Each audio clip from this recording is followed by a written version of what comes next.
Probably should have done this before I hit the live button, but whatever. Alright. Hello, ladies and gentlemen. Four's over here, and welcome to another reading live stream. Ironic that I'm wearing this new pair of glasses,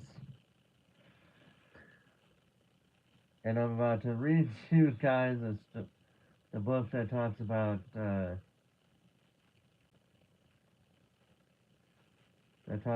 U.S. history. Wearing the sophisticated glasses, reading about history because why not? You know. Uh, yes, I'm reading the third unit or third part, I guess you could say, of U.S. history. It's actually going to be a bit of a short part because this unit talks about the American Revolution and and some of the aftermath. It's going to talk about the American Revolution. It's going to talk about the things that were. It's going to talk about the aftermath and some of the new things that were implemented following the American Revolution. So yeah, but as a bit of a recap for those that don't know, the American Revolution was started because after the French and Indian War, as well as the Seven Years' War, um, the American colonies they did help the British, and after the war, Britain was they were in debt pretty much, and it caused them to consider taxing the American colonies. Well, not the American colonies, but they're taxing the colonies, and the colonists were just were not having it. They were getting frustrated with how Great Britain was taxing them on so many different things that they boycotted a number of things. It was so bad that um, it got so bad that the colonists just were not happy with the redcoats that were on their land. And ultimately, it would lead to what happened. Uh, it would lead to what would ultimately happen, and what basically would spark the Civil War first, the American Revolution. It would at least spark it enough to where the colonists were just done with with Great Britain. They were just absolutely done, leading to the Declaration of Independence. Now, with the early start of the American Revolution and with the Declaration of Independence, now they have to win the Revolutionary War or the war on independence for them to gain that independence. If they were to lose, chances are King George III would basically, let's just say, it would not be a happy ending for the colonists. Now a number of us know what the history is, but let's see what happens.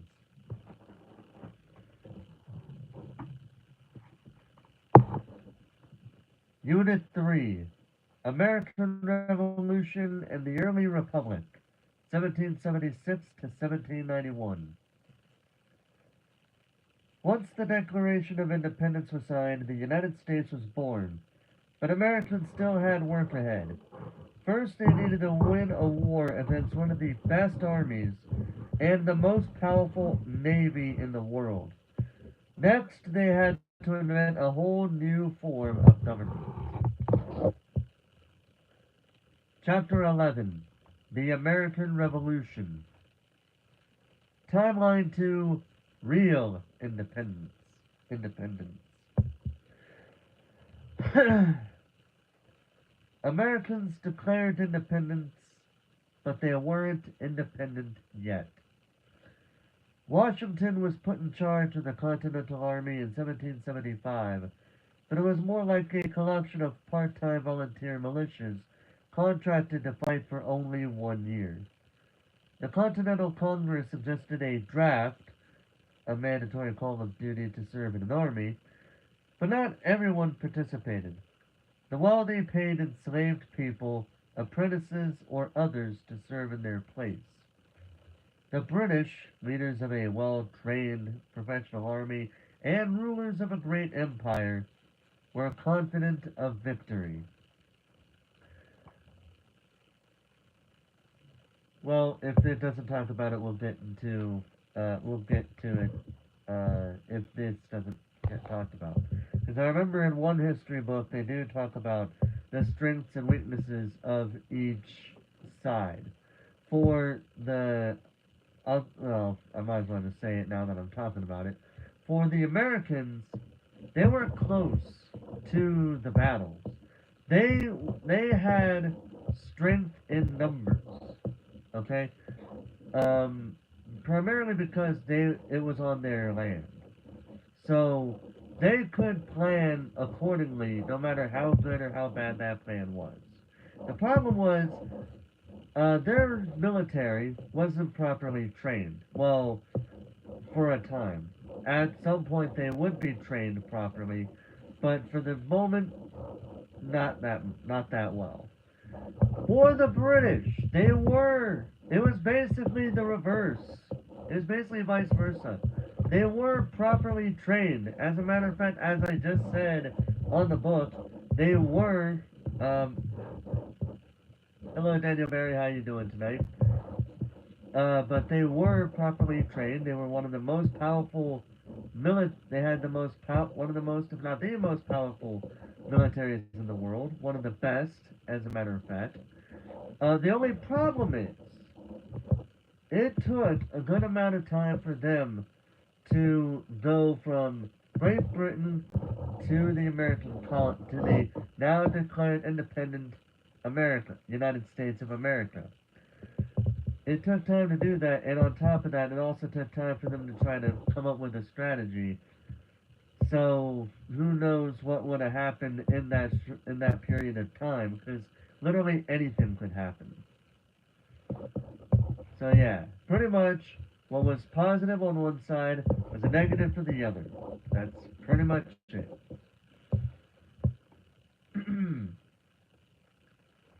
The Battle of Long Island, summer of 1776.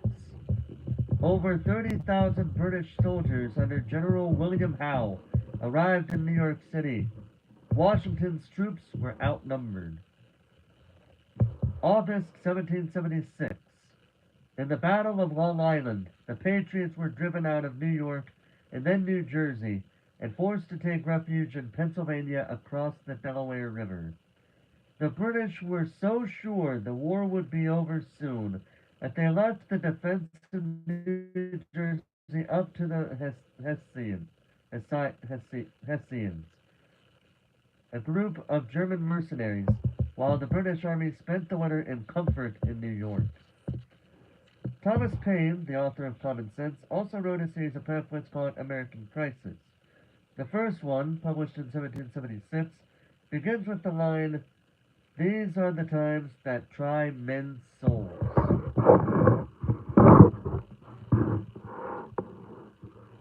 Washington crosses the Delaware. Christmas Day, 1776. During a terrible storm, Washington and thousands of its troops secretly rowed across the Delaware River while the Hessians were celebrating Christmas. The next morning, while the Hessians were camped out at Trenton and still sleeping, the Continental Army attacked and won an important victory. January 2nd, 1777. British General Charles Cornwallis, in charge of the British troops, tried to stop the Continental Army, but Washington was a step ahead. His troops lit campfires near Princeton to make it look like they were resting. Instead, they followed the British troops and made another surprise attack. The Battle of Saratoga, spring of 1777. The British plan was to capture the city of Albany and take control of the Hudson River to cut off New England from the other colonies. General William Howe would move north up the Hudson. General John Burgoyne would head south from Canada and recapture Fort Ticonderoga on the way. Lieutenant Colonel Barry St. Ledger would travel down the Mohawk Valley. All three would meet in Albany. That was the theory, anyway. Before we get into that, on the right hand side, don't hate him because he's beautiful.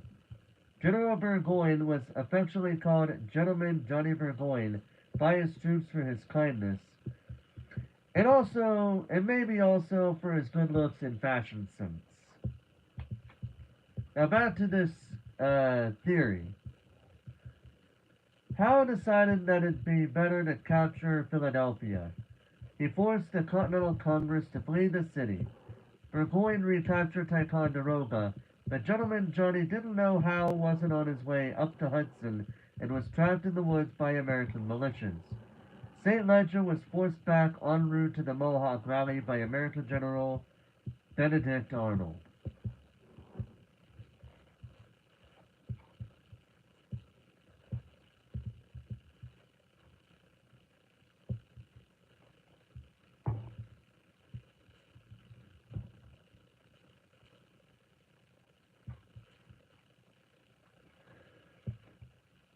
Yeah, so Benedict Arnold. If they don't talk about it here, I will. We're moving on.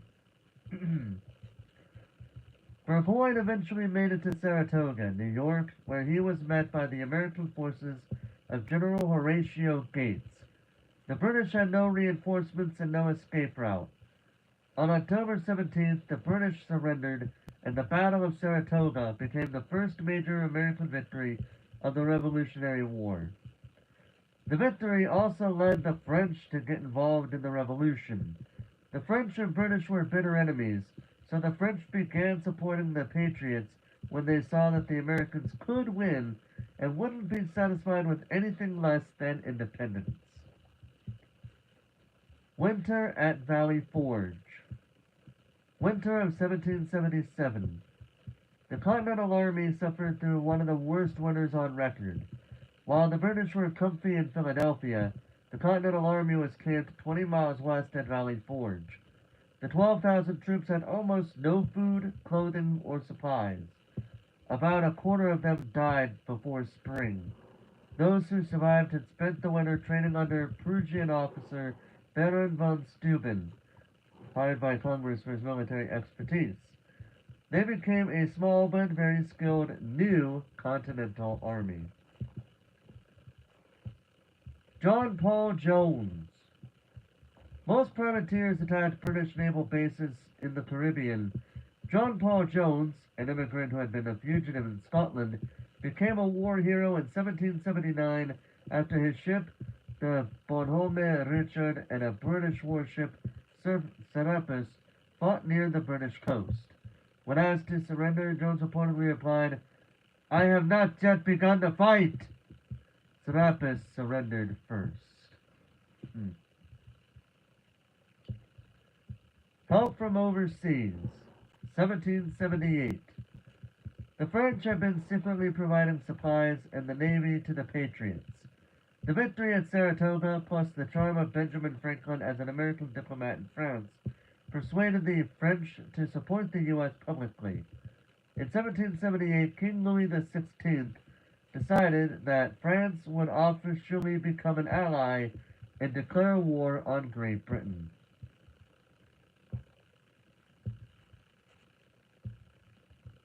Now, before we continue, because it was John Paul Jones part of it, privateer, a privately owned ship commissioned by the government to fight the enemy.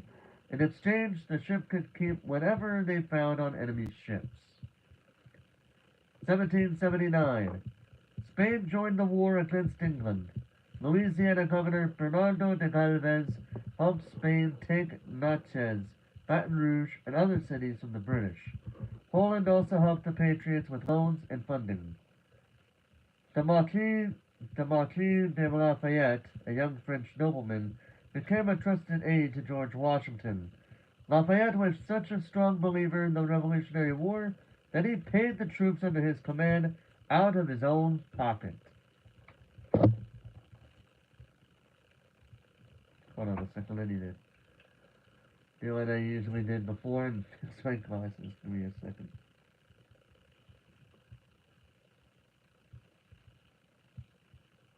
There we go.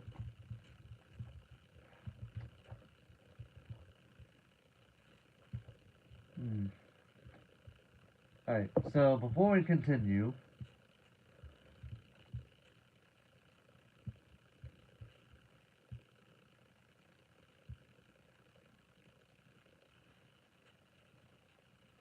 okay, yes, you do. Alright, so, alright.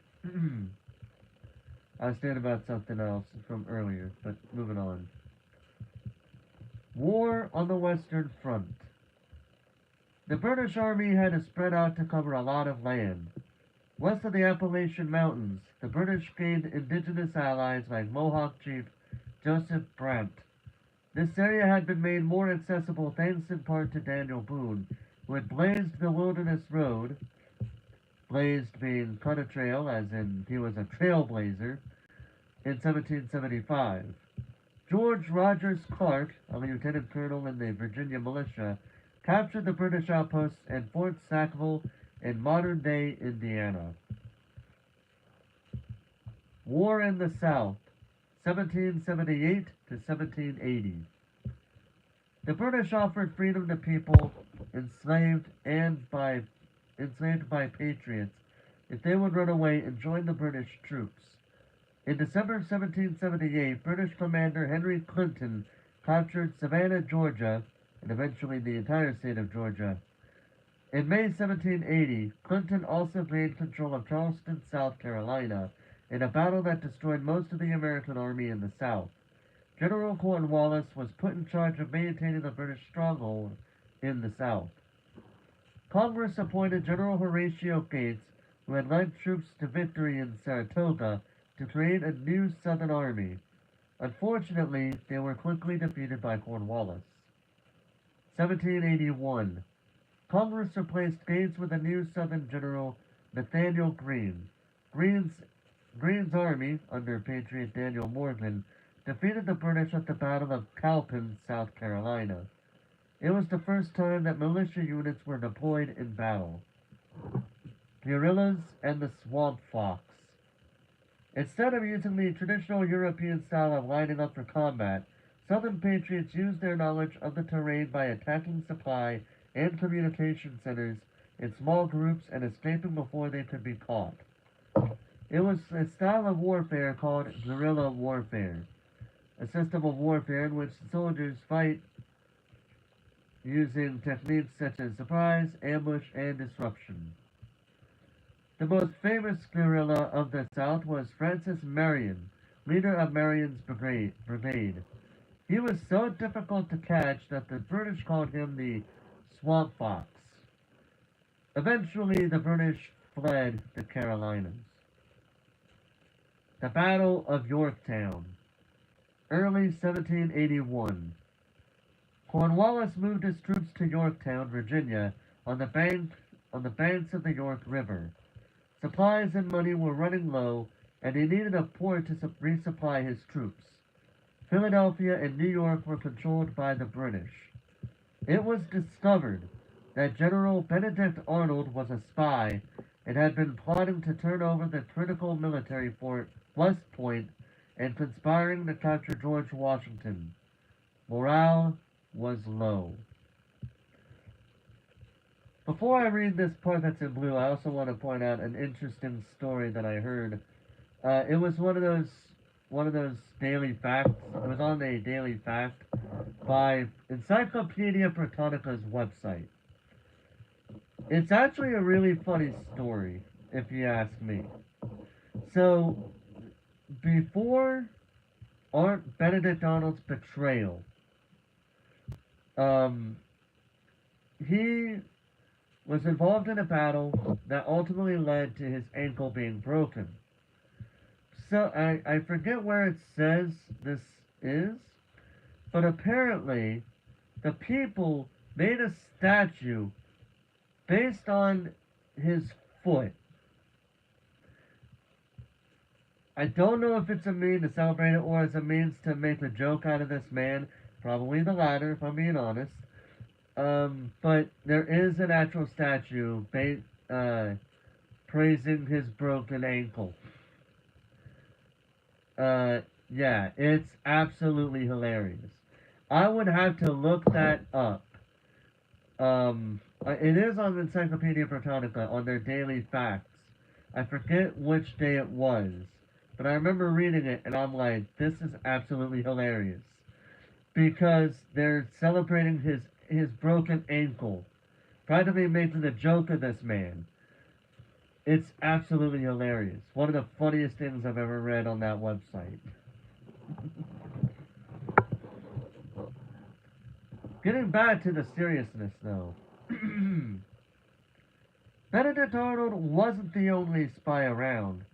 Nathan Hale, a young soldier for the Continental Army, volunteered to go behind enemy lines and report on British troop activities during the Battle of Long Island.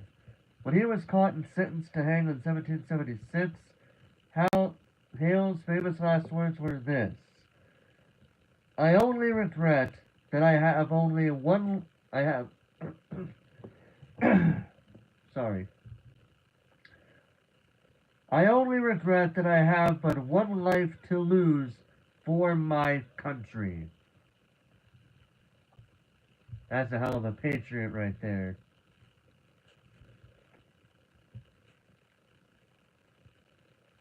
When Washington learned that Cornwallis had moved into Yorktown, he saw an opportunity.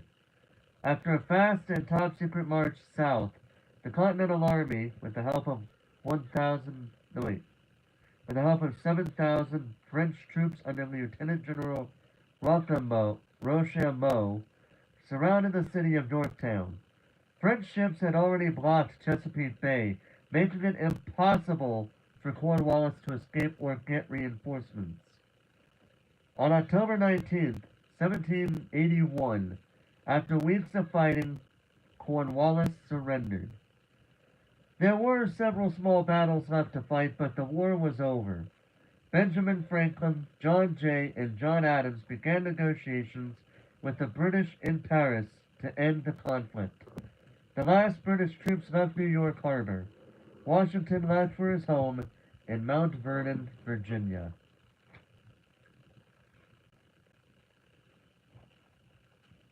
The Treaty of Paris again. It took 2 years to finish negotiating the 1783 Treaty of Paris, but the terms were favorable for the U.S. On September 3rd, 1783, Britain officially agreed to the following. The U.S. was a free and independent nation. Though it had the potential to expand, its boundaries were now the Mississippi River, the southern border of Canada, and the northern border of Spanish Florida. Americans could fish the waters of British North America. Debts would be repaid. Enslaved people would be returned. Congress agreed to recommend that property taken from Loyalists be returned. However, many Loyalists fled to New Brunswick and Nova Scotia.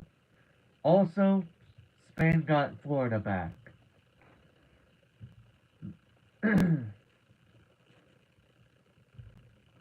The 1763 Treaty of Paris ended the 7 Years' War. The 1783 Treaty of Paris ended the Revolutionary War.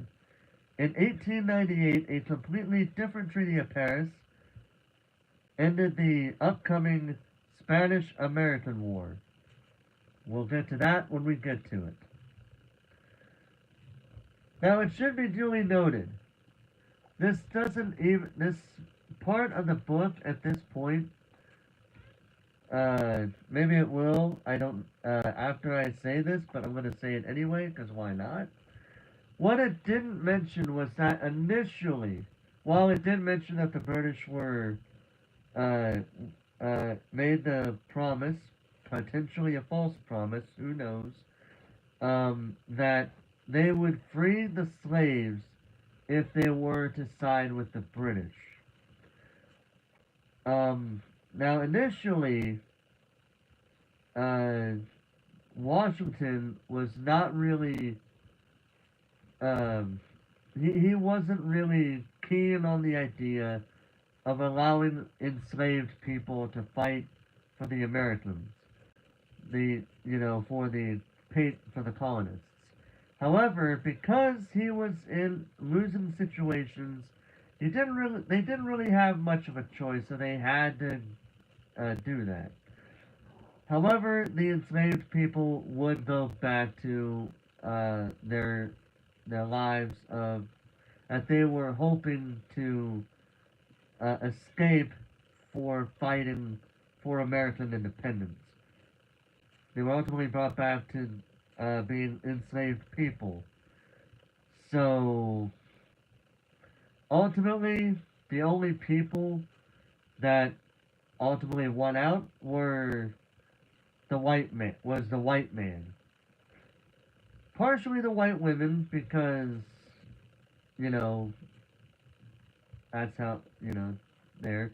But the thing is, back in those days, the white man had all to say in just about everything, for the most part, if not completely. Keeping that in mind, Abraham Lincoln wasn't much of a social justice warrior. He just foresaw the economic unsustainability of chattel slavery. Oh, we're gonna get to Abraham Lincoln when we get to him. Save that for Abraham Lincoln. You can keep that comment there, but save that for Abraham Lincoln. How the war was won. So if the British Army was better trained and better supplied, how did the Patriots win? Well, 6 reasons. 1. Home field advantage, which I mentioned earlier. 2.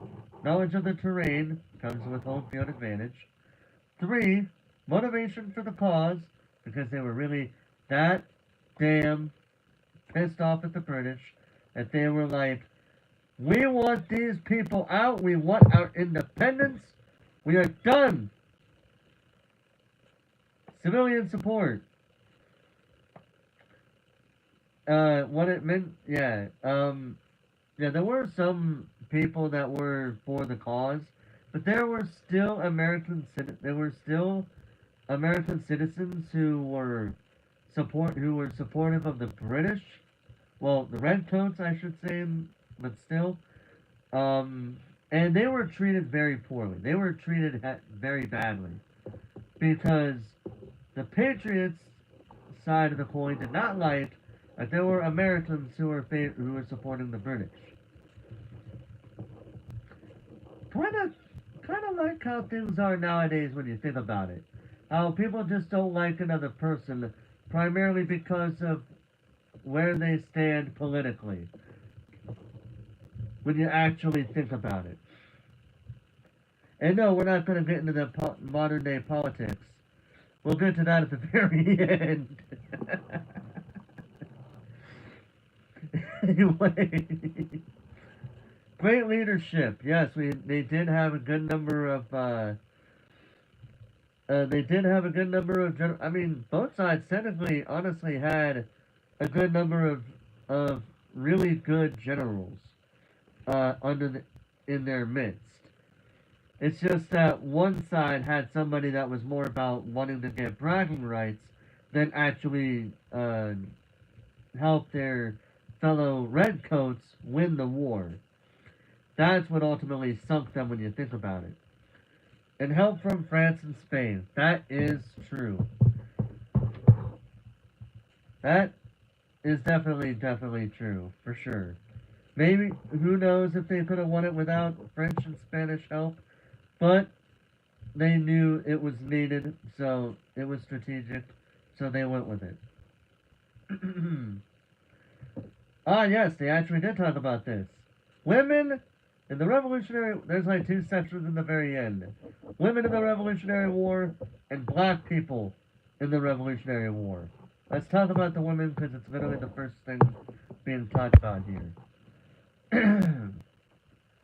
With the men away, women took more responsibility for the home front. They also supported the cause of independence. They sewed clothes and made supplies for the army or became nurses. Many disguised themselves as men to fight or become spies. Some also followed their husbands to the battlefield and did a lot of domestic work at the camps. One famous example, Mary Ludwig Hayes Macaulay actually fought in the war. She was probably the inspiration for mythical folk hero Molly Pitcher, who is famous for bringing pitchers of water to the soldiers. Molly Pitcher's name symbolizes the many women of the Revolutionary War. Black people in the Revolutionary War. At first, black people weren't allowed to fight in the Continental Army, mainly because the southern states didn't want to give weapons to enslaved people. After the British recruited enslaved people, attitudes changed. Because of course they did. A lot of free black people served in the army. For example, the 1st Rhode Island Regiment consisted of 140 black soldiers out of 225. By the end of the war, every state except South Carolina included black people in their troops.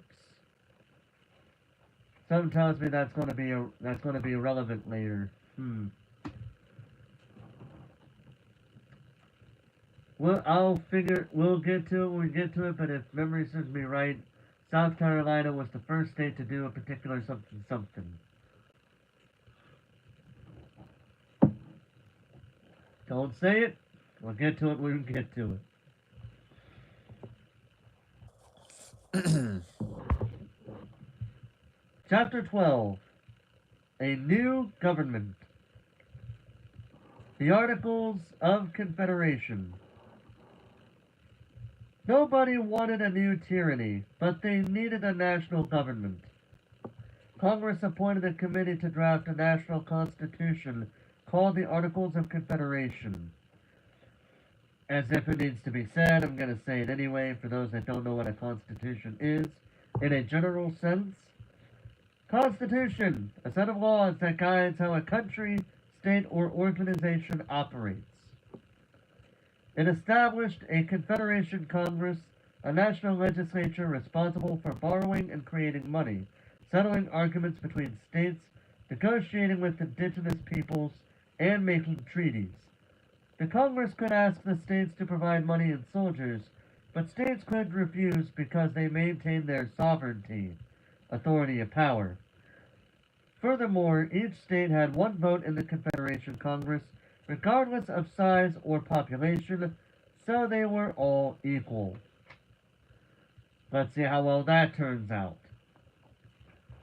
The Continental Congress, the governing body through which the colonial governments coordinated the resistance to British rule, approved the Articles of Confederation on November 15, 1777, but the Articles still needed to be ratified or confirmed by the states. Maryland was the last, and in March 1781, the Articles of Confederation became the Constitution of a new nation. Again, let's see how well that turns out. The Northwest Territory. It was important for Congress to take control of the western lands because the U.S. was in debt. It hadn't paid its soldiers yet and needed to sell land to make money. The Land Ordinance of 1785 split land into townships that could be sold off. This was land that had long been the home of many indigenous societies, which led to conflicts and violence between the settlers and the indigenous people of the land. The Northwest Ordinance of 1787 made these plots of land, parts of present-day Illinois, Indiana, Michigan, Ohio, Minnesota, and Wisconsin, the Northwest Territory. In this context, territory in this context, and I love how they put that in this free box here, a subdivision of land that is not a state, but is governed by the U.S. Territories within the Northwest Territory could apply to become states once they reached a population of 60,000 non-indigenous people and drafted a state constitution. Slavery was banned in them. Land there was cheap. The population quickly increased. The Treaty of Greenville. Indigenous societies in the Northwest Territory united to fight American expansion into their land with the support of the British. The indigenous American forces were initially successful in defeating the expeditions that were sent to destroy them. However, they suffered a major defeat in 1794 at the Battle of Fallen Timbers. After that defeat, 12 indigenous nations signed the 1795 Treaty of Greenville, ceding most of their land in the Northwest Territory to the U.S. To cede is to yield or formally surrender. Diplomatic and economic problems. The Articles of Confederation didn't give the federal government much power.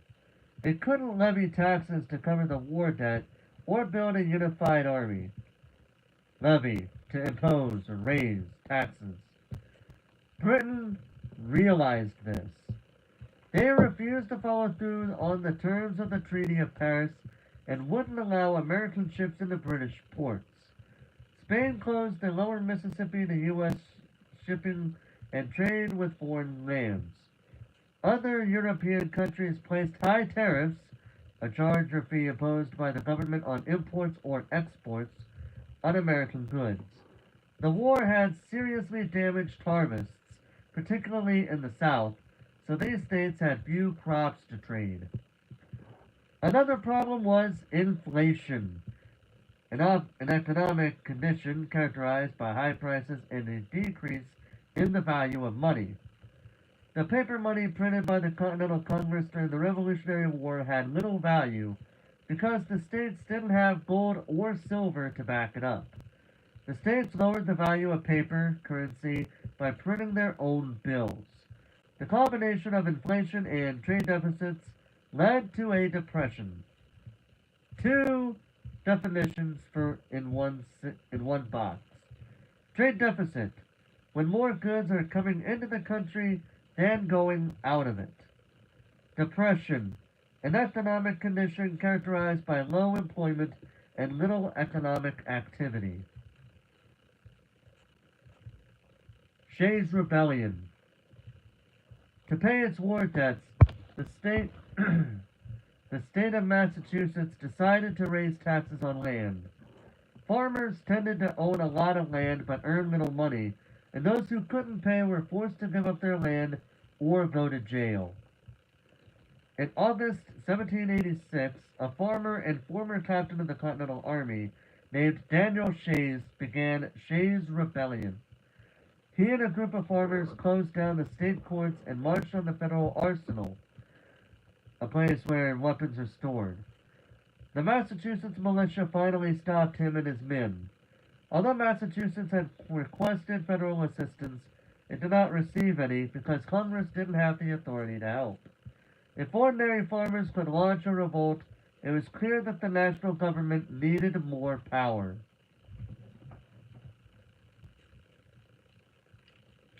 What did I say? How well has it gone so far? At this point, not very well, I'm afraid, for them.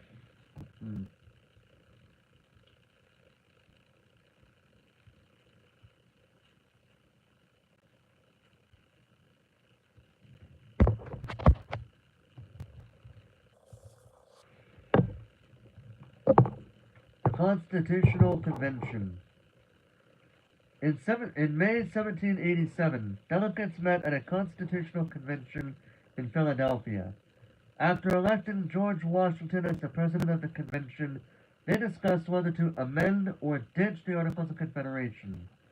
Amend, to modify or change, usually by a formal procedure. Don't mix up these meetings. The Continental Congress signed the Declaration of Independence. The Confederation Congress created the Articles of Confederation. Constitutional Convention met to fix the Articles of Confederation and ended up creating a whole new Constitution.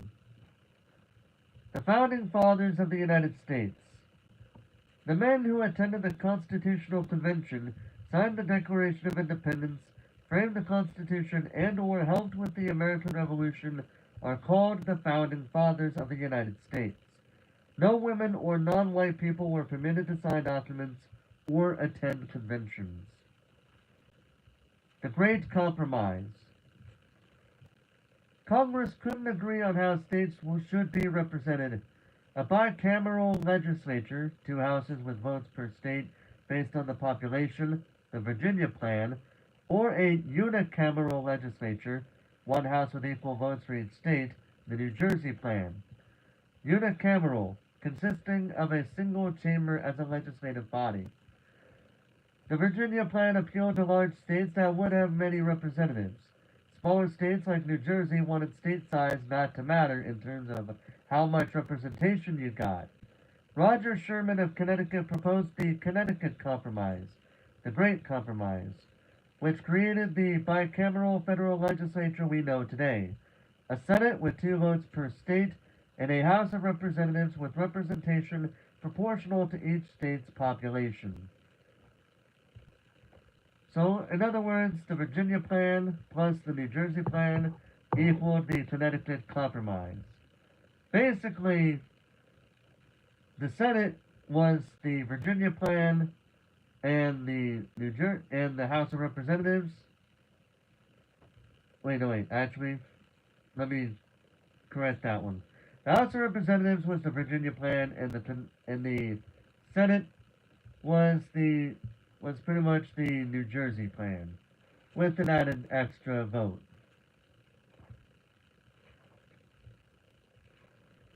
Recognizing enslaved people or not.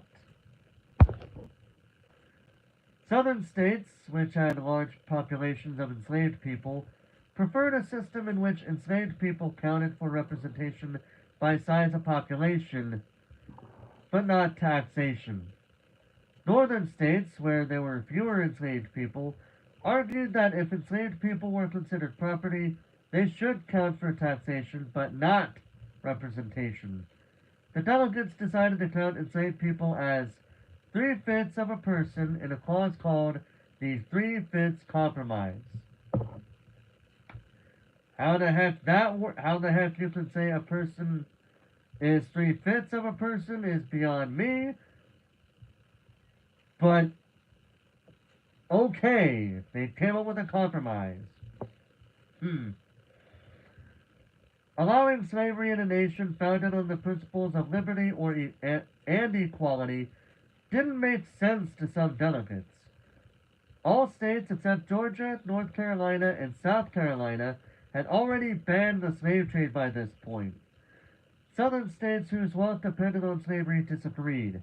Georgia and South Carolina threatened to leave the Union if their right to enslave people was taken away. The delegates settled on the Slave Trade Compromise. The slave trade could not be restricted or abolished until 1808. The states pushed the decision to 1808 because the two sides could not agree on what to do. Many people were opposed to the importation of enslaved people, and many people supported it, and the indecision was holding up the process of passing the Constitution and establishing a new government. Yeah. I don't think I need to say anything there. I think that whole section speaks for itself. The Constitution. On September 17th, 1787, 39 of the 42 delegates who assembled in Philadelphia signed the Constitution. However, it still needed to be ratified so it could take effect. Those who refused to sign, including George Mason of Virginia, thought that a formal summary of citizens' freedoms was necessary. The founders intended for the Constitution to be a living document that could be changed with amendments and revised continually. They knew it wasn't perfect, but thought they needed to get the new government up and running as quickly as possible. That's the key thing here. That could be changed with amendments and revised continually. The problem is, not once has our Constitution been revised. We basically would add amendments to the Constitution over the many years to the point to where currently, as of right now, we have 26 amendments with a number of others still in the process of being ratified with enough of a majority to be in the Constitution. There are certain ones that will never be ratified because it goes against other amendments. The one that I could think of the most, and I know this is going to stir up a lot of people, but I gotta say this, an amendment where it basically makes it to where the American flag could not be defaced in any way, shape, or form. The problem is, the Supreme Court ruled that however a person uses the American flag is up to that person as it is protected under the First Amendment. I know people don't like that, but the Supreme Court has spoken. I'm just using that as an example because that's literally the only one that I can think of at this moment. The Constitution. The government that was established at that time still operates today. It is based on the principle of federalism, balancing power between the national government and the state governments in a division of power, and balancing strong central authority with popular sovereignty. These are the three branches of federal government. The legislative branch, the Senate and House of Representatives, where laws are made.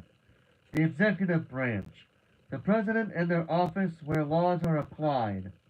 The judicial branch, the courts, where laws are interpreted. This is very important because so many Supreme Court decisions many Supreme Court decisions would lead to very interesting outcomes, if not also very controversial outcomes. And we will get to those outcomes when we get to them. A system of separation of powers and checks and balances keeps any one branch from getting too powerful. The Constitution is the supreme law of the land, and no state can create a law that goes against it. The Constitution can be amended so that it stays flexible and is a living document. Now, there are two separate screens that tell me the definitions, so we'll get to them real quick before we read on. Federalism, system of government in which power is shared by the national government and the states, and popular sovereignty, authority of the people. Just as the Declaration of Independence was inspired by John Locke, the Constitution was influenced and based on Enlightenment philosophy, the Magna Carta, the English Bill of Rights, and Thomas Jefferson's Virginia Statute for religious freedom. Federalists and Anti-Federalists. Those who were in favor of ratifying the Constitution called themselves Federalists. The Federalists promoted their views in a series of essays called the Federalist Papers, written by Alexander Hamilton, James Madison, and John Jay, but published under a pseudonym of Publius. The Federalist Papers argued that the Constitution would protect people from tyranny. The Anti-Federalists thought the Constitution gave too much power to the federal government. In 1788, the Anti-Federalists published a pamphlet called Observations on the New Constitution. It was written by a woman, Mercy Otis Warren, the sister of James Otis. In the document, she detailed her opposition to the Constitution because of its emphasis on a strong central government. Warren became a well-respected historian, playwright, and poet. Ratification of the Constitution. The Constitution required only 9 states to ratify it for it to go into effect. The framers had already decided to move away from the Articles of Confederation, and so did not need to honor its requirement of a unanimous vote for ratification. Delaware was the first state to ratify. In December 1787, and when New Hampshire became the ninth, in June 1788, the new government had been approved. Virginia and New York, two of the largest and most influential states, had not yet agreed to it. James Madison argued that the Constitution had to be approved as written. No changes could be permitted because it would mean each state was signing a different document. Virginia ratified it and New York soon followed. 2 years later, in May 1790, Rhode Island became the last state to ratify. The Bill of Rights, the first 10 amendments to the Constitution, was ratified in December 1791.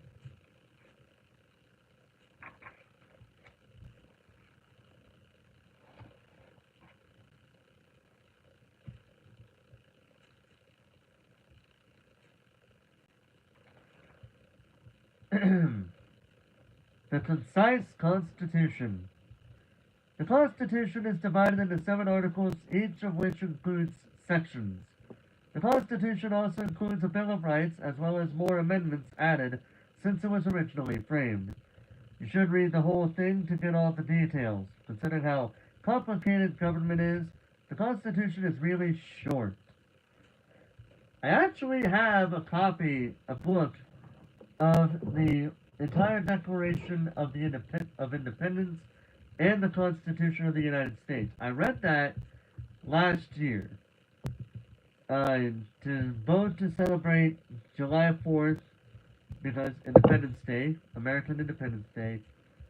But I also did, and I have said this before, but also to ask a serious question after I read a specific part of it, because of a certain thing that happened shortly before that day. I already was going to plan on reading it anyway, but after what happened shortly before that, I wanted to ask that question after I read a particular part.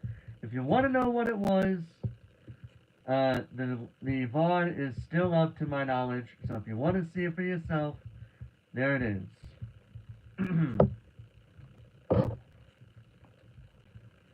The Preamble. The Preamble sets out the reasons for a constitution. It says that the people are establishing the new government. The whole thing.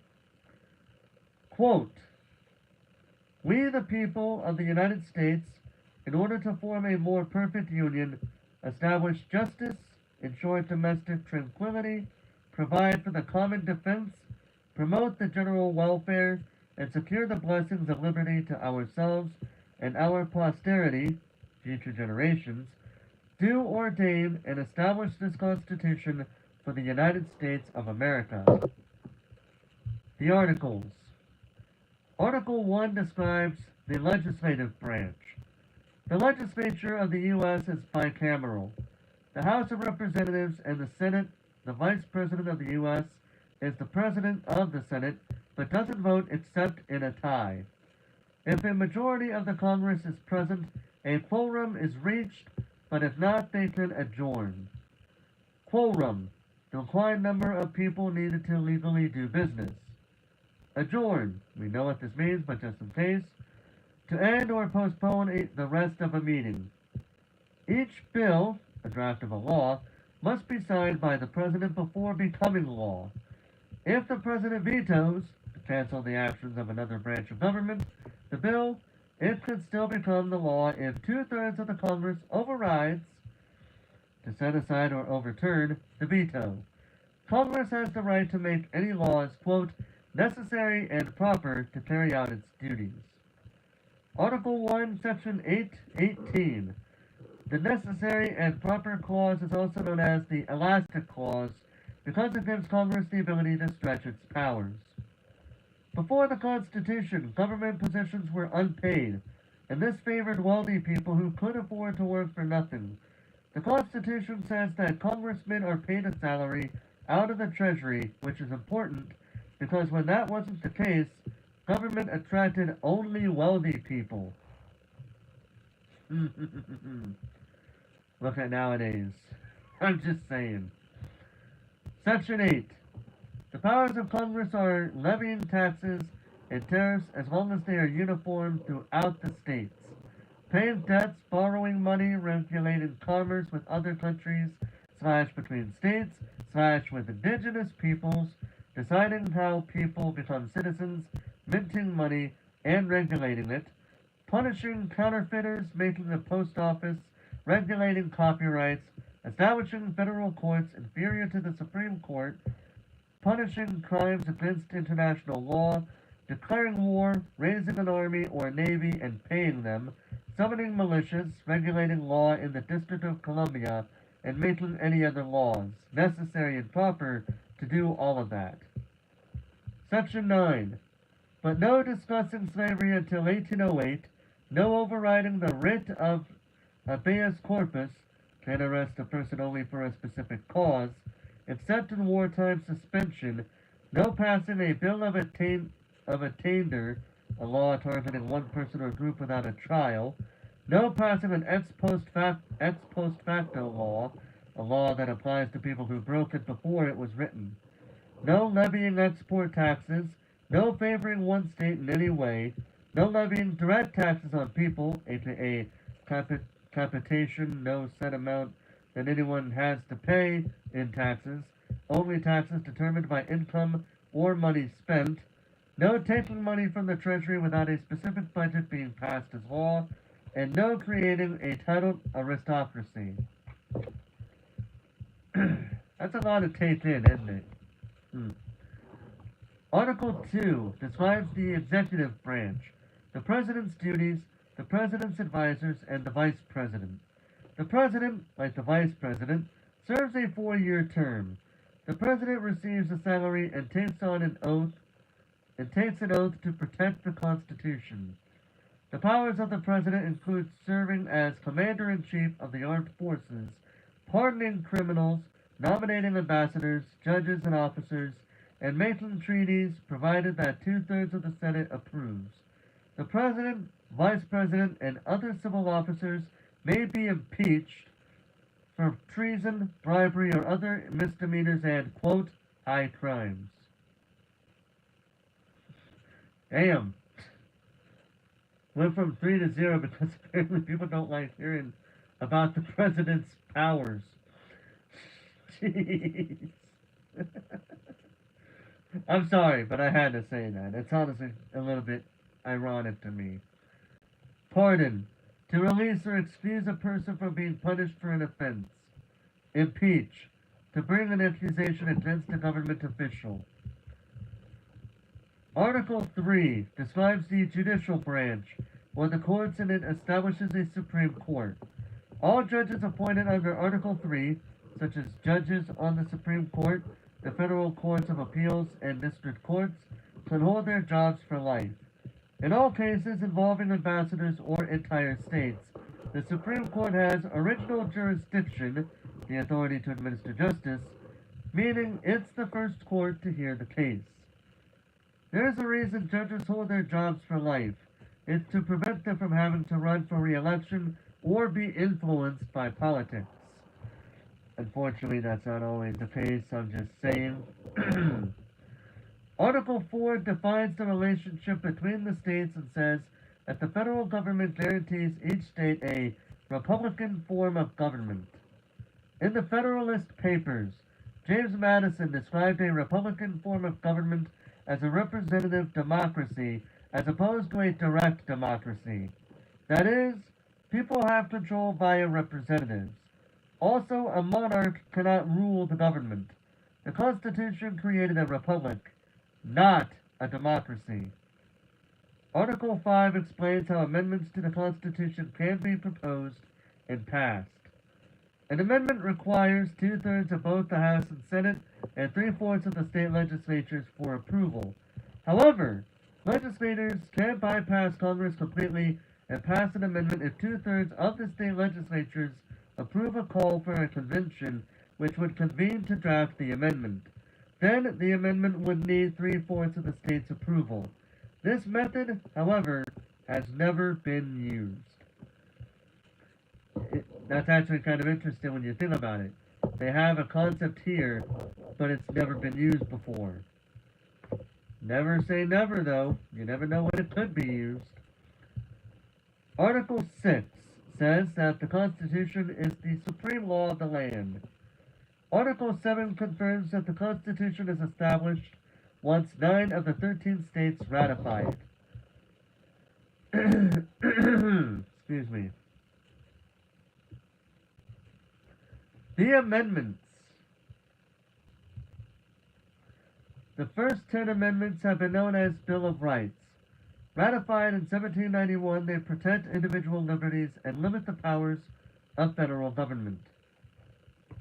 The first one, individual rights, freedom of religion, freedom of speech, freedom of the press, the right to assemble, and the right to petition the government.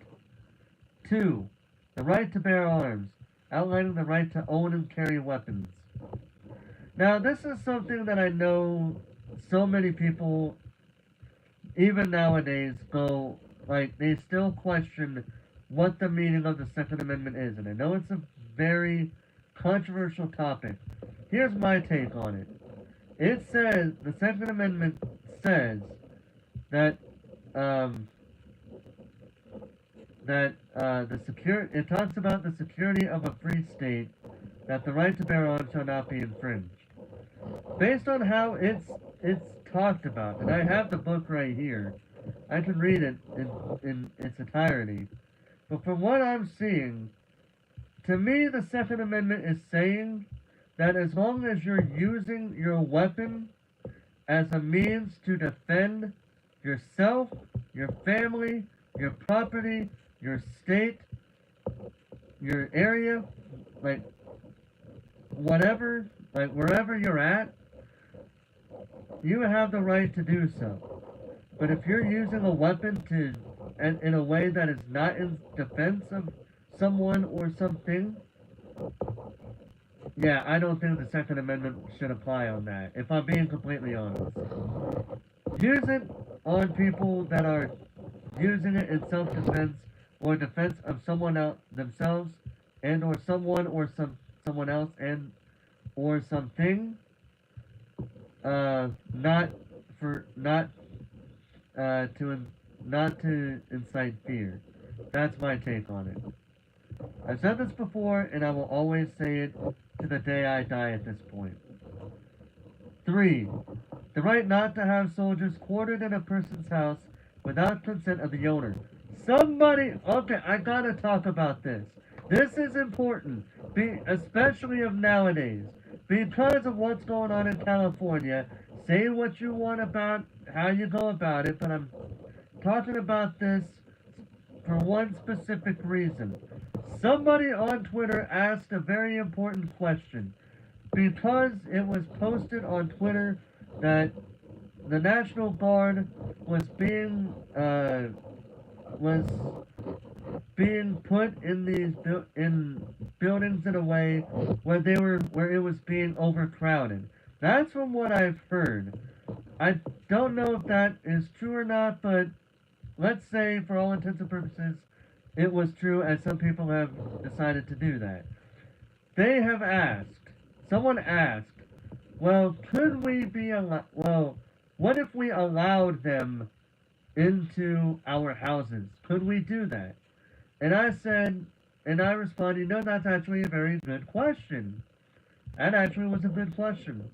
And I could have swore, and this confirms it now, I could have swore in the Bill of Rights that there was a thing that basically made it to where a soldier, like a soldier of any kind, could go into the house, go into a person's house, as long as the homeowner gave consent. That confirmed it. The reason why that is there is because during the American Revolution, the redcoats would barge their way into a person's house, forcing them to take care of them. That's why that Third Amendment is there. So, yeah. Moving on. 4. The right not to have warrants issued without probable cause. 5. The right to due process, meaning that nobody can serve as a witness against themselves and capital crimes cannot be charged without a grand jury, except in wartime. 6. The right of the accused to have a speedy and public trial by jury, to know what crimes they are charged with, to confront witnesses against them, and to be represented by a lawyer. 7. The right not to have a case that was already decided by a jury re-examined in another court. 8. The right not to to pay excessive bail or receive cruel or unusual punishments. 9. The right to other rights that may not be listed in the Bill of Rights. 10. The right of states to hold powers not specifically assigned to the federal government. The Bill of Rights can be grouped like this. Amendment 1 protects individual rights and minorities from majority rule.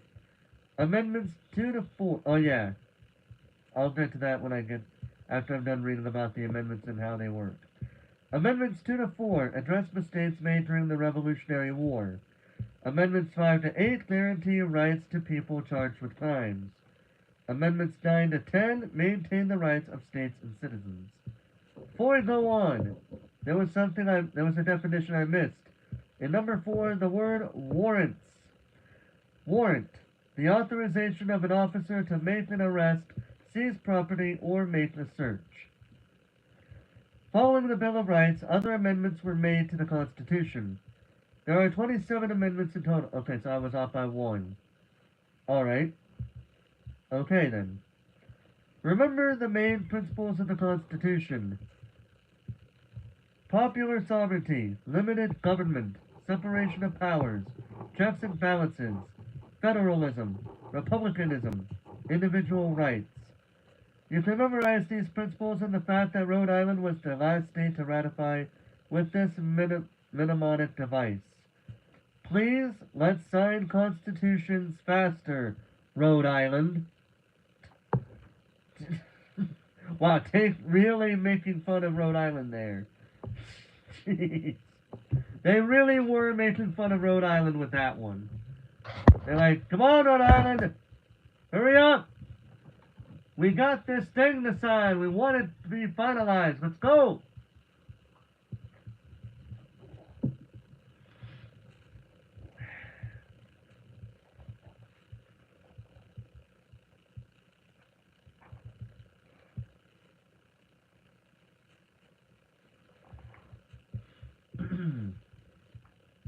Chapter 13. President Precedents. Since Washington was the first president, everything he and First Lady Martha Washington did became the start of a tradition or a precedent.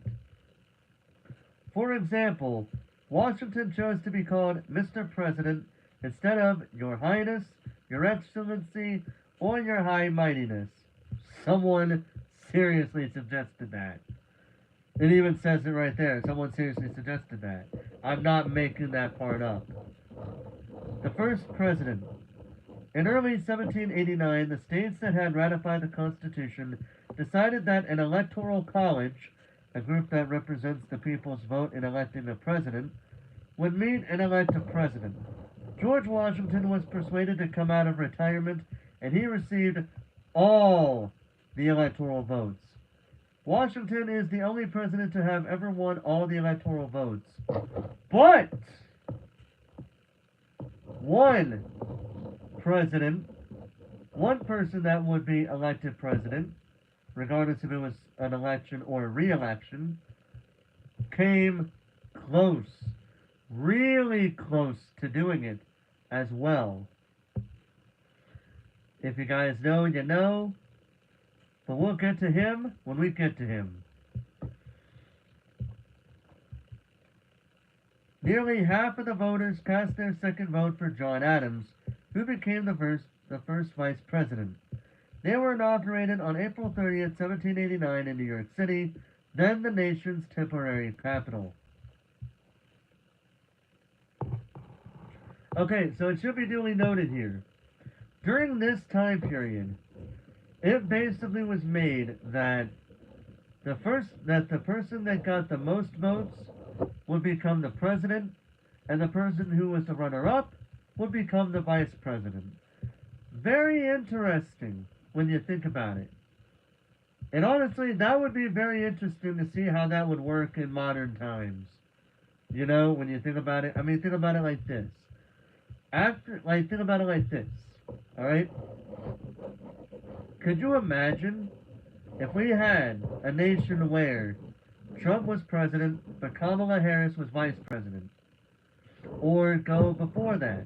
Joe Biden was president, Trump was vice president. Before that, Trump was president, Hillary Clinton was vice president. Before that, you know, and the whole thing would go on and on and on up until where this stopped being a trend. It's not, well, not a trend, but it stopped being a thing. One of the future amendments would cause that to happen. But kind of think about, but it's something to think about. If they did not make an amendment that would prevent that from happening again, could you imagine what that practice would be like nowadays? That would be a what if scenario when you think about it. I'm being serious. I'd be curious to know how that would go down. I think we should have a chat GPT. Uh, I think that one guy that does the I Ask AI, I know of him, and I occasionally watch his videos. If what he's asking kind of piques my interest, regardless of what the AI says or not. Um, I honestly would like to see what they think would happen with each election being the case if the runner-up was the vice president. How do they think that would work? How that would go for that presidency? Each state legislature appointed a certain number of electors based on its number of congressmen to represent their state and elect a president. The electoral college system has changed a lot since then, but is still in use today. The Cabinet.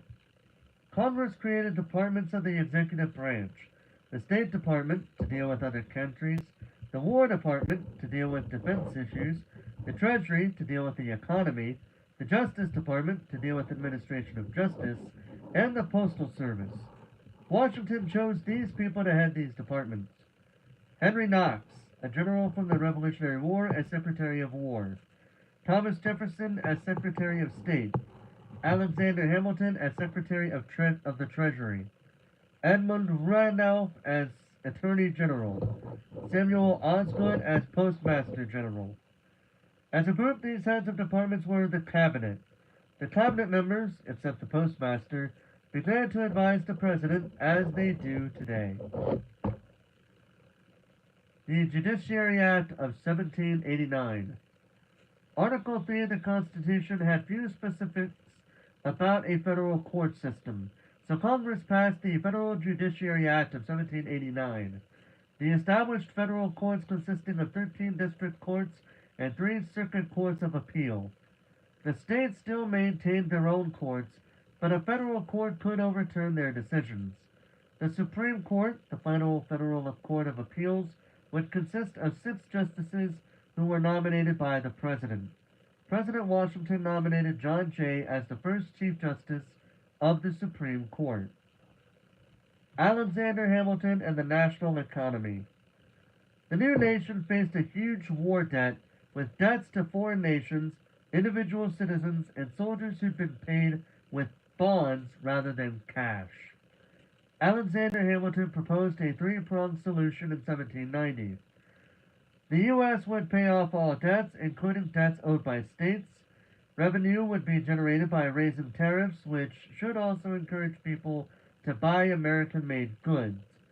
A national bank would be established, owned jointly by the government and private investors, for the government to store money and make loans. A national mint would print paper money. Hamilton ran into opposition. The South had paid their few debts, so they saw a Congress decision as a rewarding the North's failure to pay. The South opposed tariffs, which don't benefit an economy that doesn't rely on manufactured goods. People who lent money to the government in exchange for bonds often sold their bonds for cheap to speculators, who would now get a profit. Speculators, people who buy items at a low price with the hope that their value will later increase and they can be sold at a profit. Some people argued that Congress didn't have the right to found a bank. Hamilton supported a loose construction view of the Constitution, noting that the elastic clause of Article 1 gives Congress the authority to do what is necessary and proper to carry out its powers. Thomas Jefferson and James Madison favored a strict construction view of the Constitution, arguing that the necessary and proper clause put stronger limits on what was truly necessary. Whereas Hamilton seemed to favor businessmen, Jefferson and Madison supported small farmers. Whereas Hamilton advocated having a strong central government, Jefferson and Madison favored local and state governments. The disagreement between Hamiltonians and Jeffersonians over the scope and extent of federal powers laid the foundation for the first political parties in the U.S. Partly by assuring Southern congressmen that the location of the nation's capital would move, Hamilton was able to persuade them to accept his plan. Congress assumed the state debts, enacted low tariffs, and established the Bank of the United States in 1791. The bank had a 20-year charter that would have to be renewed, and states had the right to start their own banks. Washington had tried to stay neutral, but he agreed with Hamilton. Washington, D.C. New York City was a large and bustling metropolis, but some worried that keeping the capital there favored northern interests. A piece of land on the Potomac River between Maryland and Virginia, but part of neither state, was chosen as the site of a new capital. In 1790, the capital moved temporarily to Philadelphia, and in 1800, Washington, the District of Columbia, became the new capital. The Whiskey Rebellion. Alexander Hamilton also encouraged Congress to pass a tax on whiskey. In western Pennsylvania, farmers who grew the corn used to make the whiskey saw the tax as an attack because it cut into the profits they lived off of. In the summer of 1794, farmers attacked tax collectors in the Whiskey Rebellion. That November, Washington personally led an army to stop the rebellion, and the farmers surrendered right away. Washington proved that the U.S. government was powerful and would use force if its people did not follow the law. The Whiskey Rebellion is the only time in U.S. history that a sitting president has personally commanded an army. The Neutrality Proclamation. In 1789, when the French Revolution began, Americans were supportive of a revolution that seemed similar in spirit to their own. But the French Revolution turned bloody and violent, a period that came to be known as the Reign of Terror, and war broke out between the French and other European nations. Jefferson felt that the U.S. shouldn't abandon its ally France. Its people were fighting for liberty. Hamilton thought it was more important for the U.S. to protect relations with Britain, its biggest trading partner. On April 22, 1793, Washington issued the Neutrality Proclamation.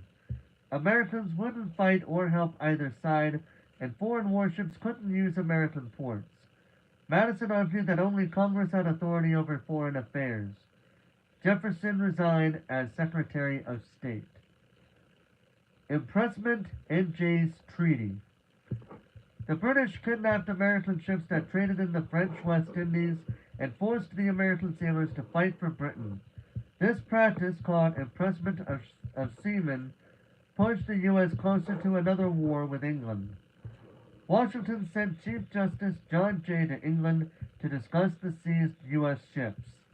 In 1795, Jay was able to get the British to agree to pay for the losses.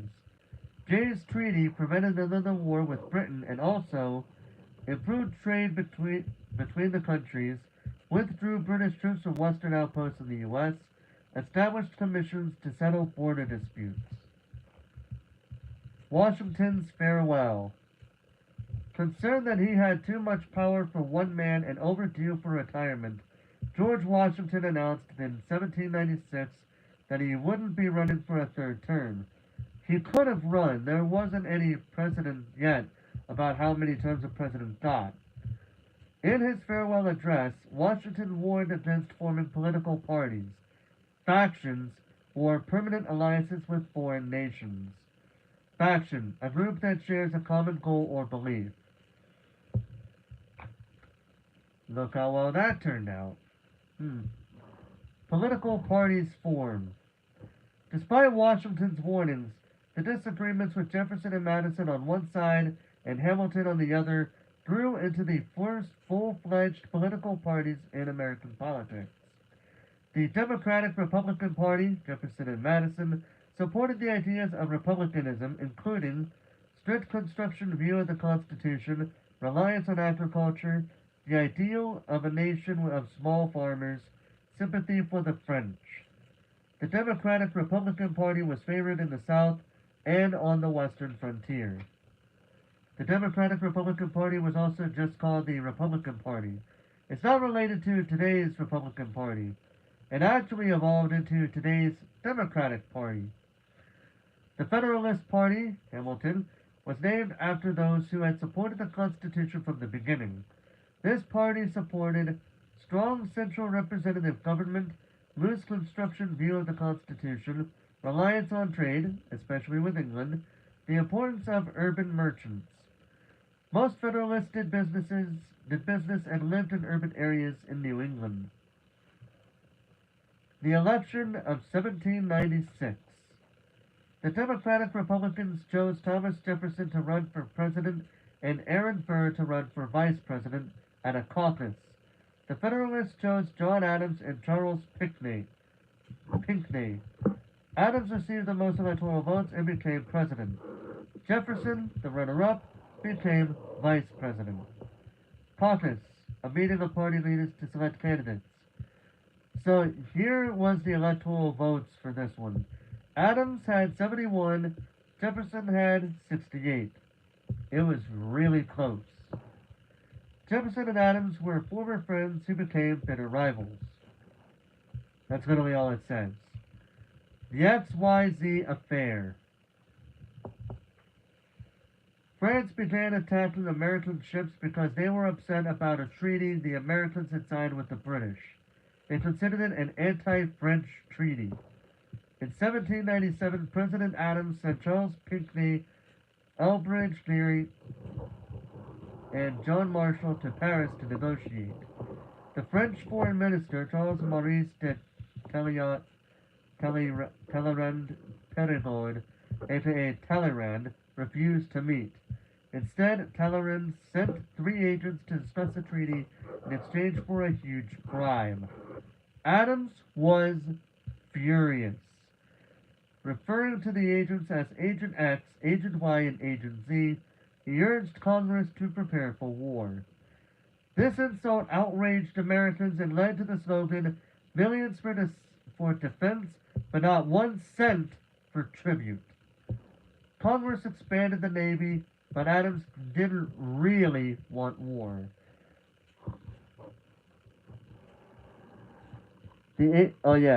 Fun fact, John Adams, considered to be the father of the American Navy. The Alien and Sedition Acts.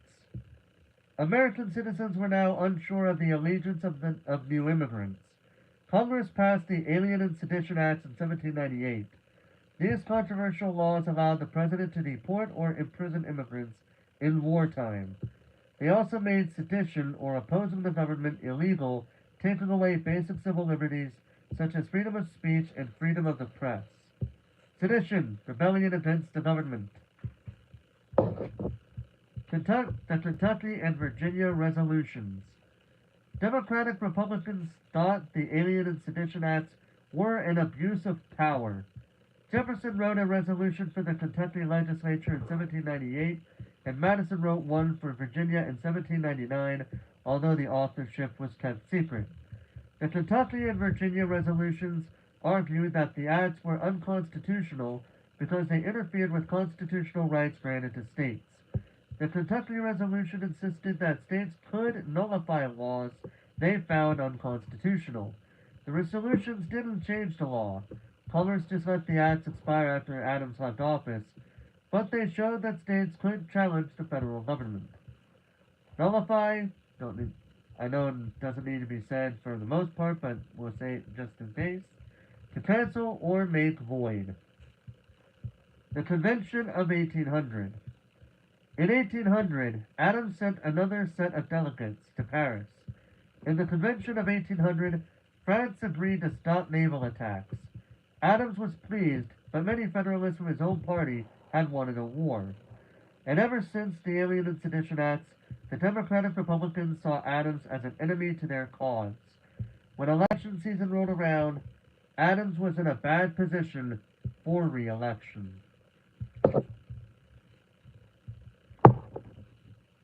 That is the end of part 3. Next time, we start with for part 4. For part 4, here are the chapters that we will be reading. This part will cover President Thomas Jefferson, the War of 1812,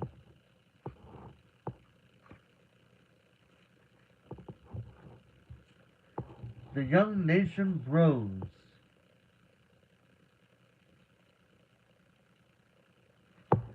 westward migration again,